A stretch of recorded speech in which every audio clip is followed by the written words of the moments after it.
Sejam bem-vindos ao segundo episódio da TV Rally da Safra. Hoje nós vamos ter uma entrevista com o André Pessoa, sócio fundador da Agroconsult, que vai falar um pouquinho das origens do Rally da Safra. E vamos também falar um pouco com os nossos analistas de safra que gravaram alguns relatos sobre as condições pré-rally de cada uma das regiões produtoras do Brasil. E por fim, vamos dar uma olhadinha como é que estão as equipes do Rally da Safra, por onde que elas já percorreram ao longo desses primeiros dias de trabalho de campo. Então fiquem ligados, roda a vinheta que vai começar.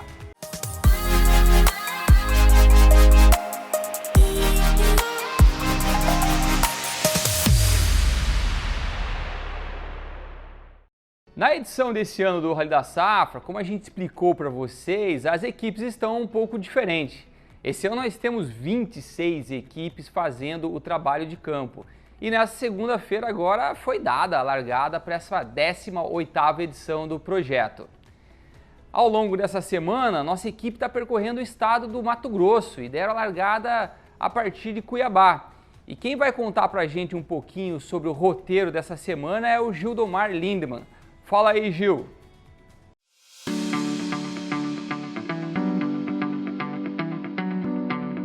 As equipes do Rally da Safra 2021 já estão a campo para mais uma temporada de avaliações pelas lavouras do Brasil. E nesse espaço, a cada edição, vamos atualizar o roteiro para você que viaja conosco pela TV Rally. Nesta semana, as equipes 1 e 2 percorrem o Médio Norte e o Oeste do Mato Grosso. Os técnicos da equipe 1 começaram os trabalhos de campo no dia 24, neste domingo, com a concentração em Cuiabá. De lá, eles seguiram na segunda-feira para Nova Mutum. Na terça-feira, a equipe 1 finalizou o trabalho de campo em Lucas do Rio Verde e nesta quarta-feira segue rumo a Tapurá. A equipe 2 teve a sua largada também no domingo junto com a equipe 1. Na segunda-feira, de lá, nossos técnicos partiram em direção a Nova Mutum antes de se deslocarem para o oeste do Mato Grosso. Na terça-feira, a nossa equipe chegou a Campo Novo do Parecis e nesta quarta continua avaliando lavouras daquela região.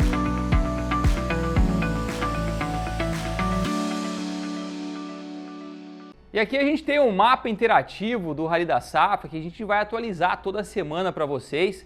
Como a gente falou, nossa equipe já está no campo, são 2 equipes percorrendo o Mato Grosso, que já percorreram aí algo em torno de 2.400 quilômetros.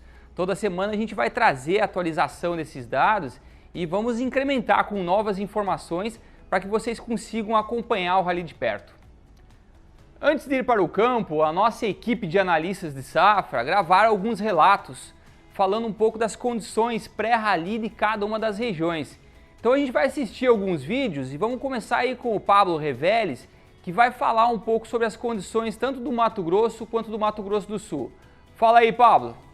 Olá, eu sou o Pablo Reveles, analista de safra da Agroconsult e gostaria de compartilhar com vocês um pouco da situação do Mato Grosso e Mato Grosso do Sul. Começando pela MS, esse ano no sul do estado tivemos uma implantação até mais precoce do que no ano anterior, quando o plantio foi muito atrasado, e assim podemos dizer que a safra se encaminhou com um bom desenvolvimento. Tivemos períodos um pouco mais secos, principalmente no norte do estado, alguns veranicos, porém pegaram a soja no desenvolvimento inicial e não atrapalharam muito o seu desenvolvimento. No geral, no estado podemos dizer que o desenvolvimento vai de bom a excelente e que não devemos ter muito problemas nessa safra. A colheita vai avançar a partir do meio de fevereiro, quando vai ganhar um ritmo mais forte. Indo para o Mato Grosso, podemos dizer que o estado tem situações variadas. A situação do leste do estado é um pouco melhor, devido a chuvas terem se regularizado mais cedo e a implantação ocorreu todo conforme o programado, e temos uma situação excelente nessa parte do estado. Já nas outras regiões, que temos a região Médio Norte, Sudeste e Oeste, são grandes produtores, tivemos a implantação mais tardia da história, o que acaba atrasando um pouco o desenvolvimento das lavouras, com irregularidade nas chuvas até o início de novembro, o que acabou causando uma situação mais variada nessas regiões. Portanto, podemos dizer que temos sim regiões com perdas de produtividade, porém, no geral, após novembro começou a chover mais regular e o estado se desenvolve de maneira consideravelmente boa. A colheita deve avançar em fevereiro, a partir do início de fevereiro deve avançar mais forte, e o que é um pouco atrasado em relação aos anos anteriores, que desde o meio de janeiro a gente já tinha uma colheita consideravelmente avançada. Pablo, obrigado aí por essas informações. A equipe está no campo, rodando o Mato Grosso, então vai ter a oportunidade de verificar em loco tudo que você nos relatou agora. Bom, vamos seguir então com o Bruno Fardim, mais um analista de safra da Agroconsult, para falar agora um pouco do panorama das regiões aí de Goiás, Minas e também do norte e nordeste do Brasil, os estados do Maranhão, Piauí, Tocantins e Bahia. Fala aí, Bruno, tudo bem? Olá pessoal, meu nome é Bruno e eu sou analista de safra da Agroconsult, responsável pelo acompanhamento de safra dos estados de Goiás, Minas Gerais e toda a região do Mapitobá. Eu vim aqui para falar um pouquinho para vocês como foi o desenvolvimento da safra nessa temporada 2020-2021. Então vamos começar por Minas Gerais, um estado que tem surpreendido positivamente a gente, desde o início do estabelecimento dessa temporada até agora, o momento em que a soja está enchendo o grão. O clima tem sido muito regular em todo o estado, favorecendo sim o desenvolvimento das lavouras. O estado de Goiás, a região leste, ela se encontra muito semelhante ao estado de Minas Gerais, em excelentes condições. Já quando a gente olha para o sudoeste de Goiás, a gente ainda encontra alguma irregularidade oriunda de irregularidades climáticas. No momento que a gente se aproxima do Mato Grosso, a gente encontra ainda algumas lavouras irregulares. E por fim, a região do Mapitobá foi uma região que teve um estabelecimento da safra muito bem feito. No entanto, sofreu com alguns veranicos ali de 15 a 25 dias que a soja veio a sentir um pouco. Porém, com a volta das chuvas, a regularização do clima, essas lavouras se recuperaram e ainda podem entregar boas produtividades. Então, por hora é isso. Vamos torcer para o Brasil ter mais um recorde de produção de grãos. Ótimas notícias essas, Bruno. Quem sabe a gente tem mais alguns recordes de produtividades pela frente aí para serem batidos nessa safra. Bom, vamos falar agora então um pouquinho sobre a região sul do Brasil. E a gente traz a Adriele Brumer, também analista de safra da Agroconsult, para falar inclusive um pouco dos efeitos do Laninha sobre essas regiões. Olá, eu sou a Adriele, analista de safra da Agroconsult, e hoje estou aqui para falar um pouquinho mais de como foi a implantação das lavouras de soja 2021 na região sul do Brasil. Os 3 estados que compõem a região sul tiveram forte atuação do fenômeno Laninha, o que acabou caracterizando uma implantação com chuvas esparsas, irregulares e um clima parcialmente seco em boa parte das regiões. No Rio Grande do Sul, as regiões mais afetadas foram as Missões e parte do Planalto, que tem um plantio já tradicionalmente mais antecipado com relação às demais. Uma parcela boa dos produtores foram beneficiados porque foram extremamente cautelosos, só fizeram o plantio quando tinha umidade no solo ou bom volume de chuvas previstos, o que acabou garantindo um bom desenvolvimento inicial da safra. Já Santa Catarina, a região oeste, que tem um plantio também tradicionalmente mais cedo, foi a mais prejudicada, enquanto a região norte e Planalto, somente a parcela inicial das lavouras foi um pouco prejudicada pelo clima irregular. Daí em diante o desenvolvimento foi bom e o plantio foi muito bom no restante das áreas. Já quando a gente vai para o Paraná, a região sudeste, sudoeste e centro também, somente a parcela inicial das lavouras foram caracterizadas por esse clima irregular. Já norte e oeste tiveram um atraso considerável no plantio, o que vai refletir diretamente no plantio do calendário de segunda safra. Pensando de maneira geral na região sul, o retorno das chuvas veio na hora correta. Final de dezembro, início de janeiro, voltou a regularidade das chuvas, favorecendo o desenvolvimento das lavouras e tornando a condição que temos agora, que é uma ótima condição. A atenção agora se volta para o mês de fevereiro, onde boa parte das lavouras vão estar no período de enchimento de grão, que é fundamental para a definição da produtividade e manutenção das boas produtividades previstas no campo. Obrigado, Adri, obrigado aí a toda a equipe de levantamento de safra da Agroconsult. A partir de agora, esses relatos vão ser feitos diretamente do campo, trazendo notícias aí fresquinhas para vocês. No próximo bloco, vamos ter a entrevista com o André Pessoa sobre as origens do Rally. Então, fiquem ligados, a gente volta já.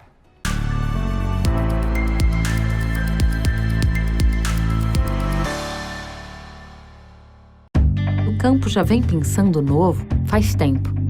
Fazendeiro virou empreendedor, empresário rural e agrônomo virou gerente. Tanto que o Santander tem 300 agências com equipes especializadas em agronegócio e com produtos únicos, como crédito pré-aprovado por 1 ano, renovável por mais 12 meses e pagamento de acordo com a sua produção. O Santander trabalha por quem trabalha no campo. Santander. Somos a Rumo. Somos o Brasil em movimento. Somos mais de 9.000 colaboradores contribuindo para a nossa história. Em 2019, transportamos 60 bilhões de TKU. Somos a maior operadora ferroviária da América Latina e estamos no mundo. Por meio do nosso terminal portuário independente, o maior do Brasil, exportamos 231 navios para o exterior no ano que passou. A história da Rumo é feita de investimento em tecnologia e segurança, mas, acima de tudo, somos feitos de pessoas. Somos aqueles que se orgulham trabalhando nas locomotivas, nos terminais, nos portos, nas oficinas, nas salas de comando ou de reuniões. Somos a Rumo e transportamos a economia com eficiência, segurança e responsabilidade. Sabemos onde estamos e onde queremos chegar. Com a integração de nossas áreas, de nossas operações e de nossas alianças, estamos vivendo um novo momento, mais dinâmico e estratégico. Nossos desafios nos motivam a seguir em movimento. Todos juntos, conectados e conectando o Brasil de leste a oeste e de norte a sul.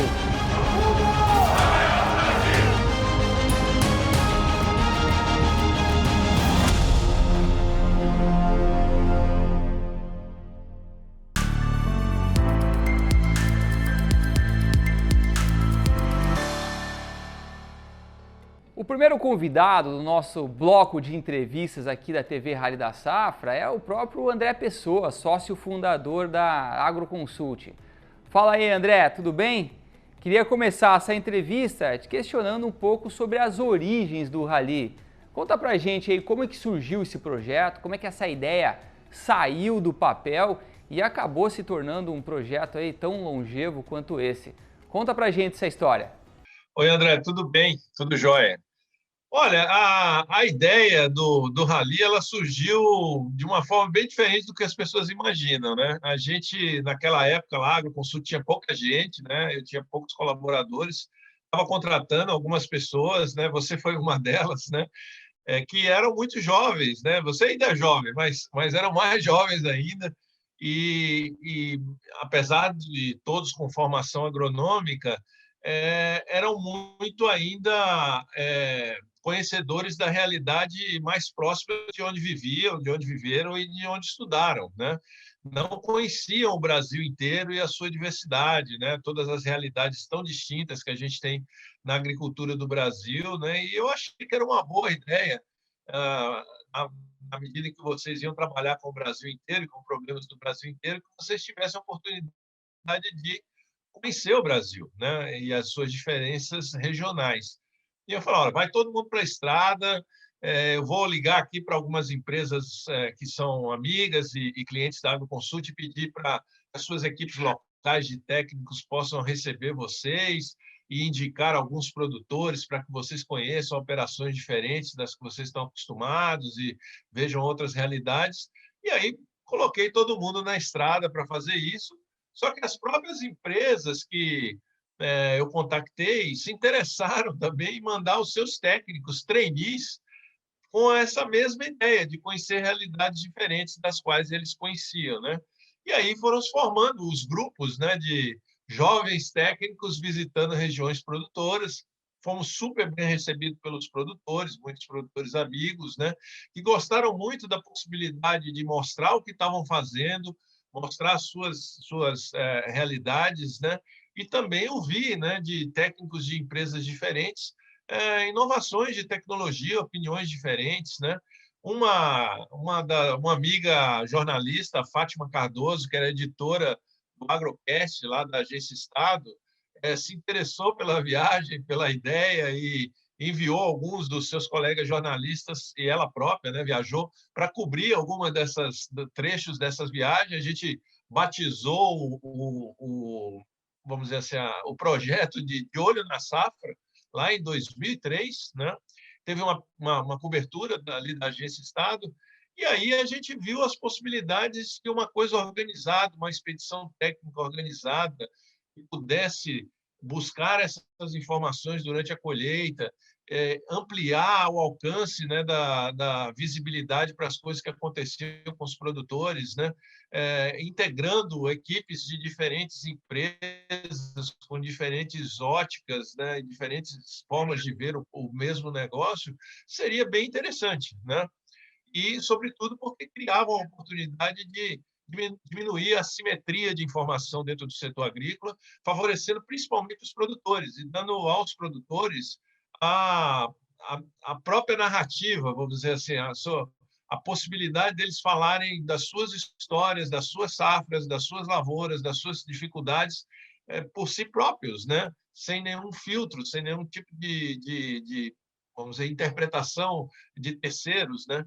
Então, isso foi uma grande motivação para o início do Rally, né? Deu muito certo, virou um projeto com outras características depois, mas o início foi basicamente o treinamento de jovens técnicos que a Agroconsult vinha contratando naquele momento, que precisavam conhecer a profundidade aí do Brasil que produz.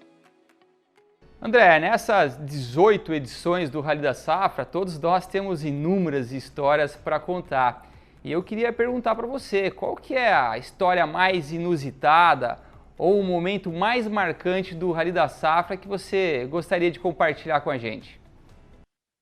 André, não tenho dúvida nenhuma, foi um dia especial para mim, foi um marco na minha trajetória profissional. É um privilégio, na verdade, ter, em 2004, passado um dia do Rally da Safra, né, lá em Maracaju, no Mato Grosso do Sul, na companhia do Dr. Norman Borlaug. Para todos aqueles que acompanham a agricultura, sabem a importância do Dr. Norman Borlaug, é o Prêmio Nobel da Paz, né? É o pai da Revolução Verde, o pai da agricultura moderna, né?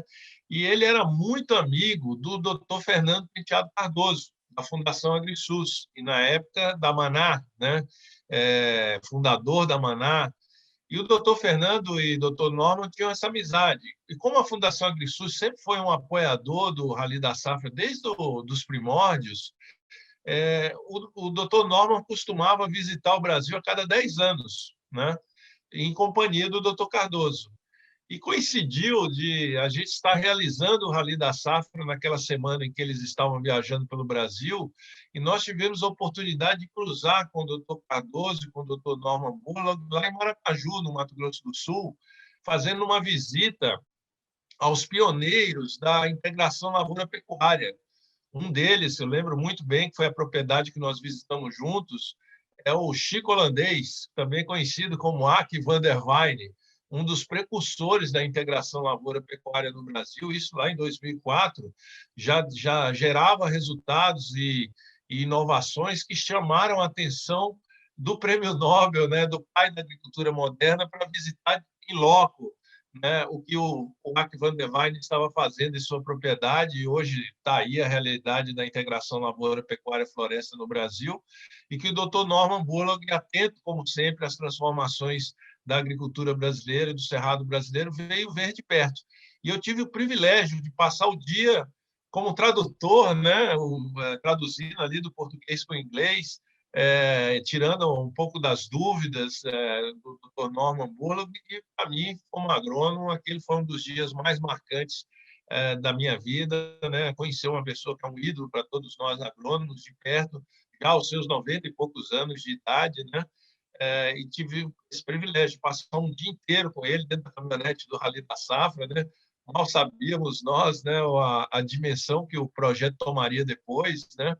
Mas ele começou muito bem, já no primeiro ano, com essa visita e essa possibilidade de passar um dia, né, um dia de agrônomo, um dia de campo, né, um dia de aprendizado, né, com produtores fantásticos lá de Maracaju, mas, sobretudo, junto com essas duas esses dois ícones, essas duas celebridades do agronegócio, o Dr. Fernando Penteado Cardoso, que até hoje acompanha o Rally com seus 106 anos de idade, né, um grande amigo do Rally da Safra, e o Dr. Norman Muller, que já nos deixou, mas deixou, sobretudo, um legado muito importante para a agricultura do mundo inteiro.